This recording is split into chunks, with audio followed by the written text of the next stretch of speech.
Audience వచ్చి variety audience ఉంటారండి. అన్ని సెక్టర్స్లో డిఫరెంట్ కైండ్ ఆఫ్ ఆడియన్స్ ఉంటారు.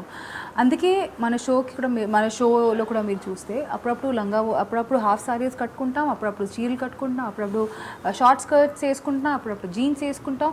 So because we have to cater to all sorts of audience. అక్కడ youth ఉంటారు, family audience ఉంటారు, చిన్నపిల్లలు ఉంటారు.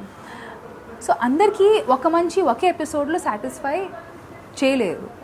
సో అందుకే వీ హ్యావ్ టు. సో అప్పుడప్పుడు ఐ గెట్ బ్యాషింగ్. చీర కట్టుకుంటే చాలా మంది హ్యాపీగా ఉంటారు, అప్పుడప్పుడు స్కర్ట్లు వేసుకుంటే చాలా మంది హ్యాపీగా, కొంతమంది బ్యాషప్ చేస్తారు, పెడతారు ఎందుకు ఇలా వేసుకుంటున్నాం అనేసి. But I think that is just not me. Everybody has to deal with it.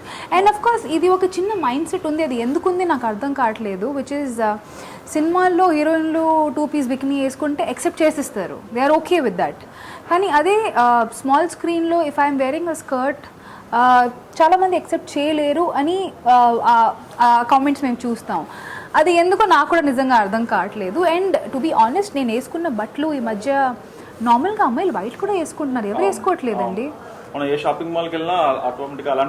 Those days of gone అండి. ఇప్పుడు ఆన్లైన్ అయినా అందరూ నేను వేసుకున్న బట్టలు I have seen so many girls. In fact బయట ఉన్న రెగ్యులర్ అమ్మాయిలు who are not part of industry, they are much more trendier అండి.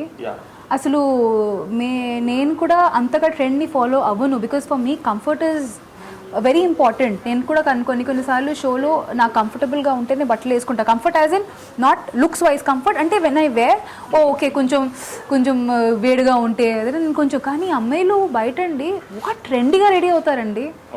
They are it's just superb. అంటే ఐ కెనాట్ వేర్.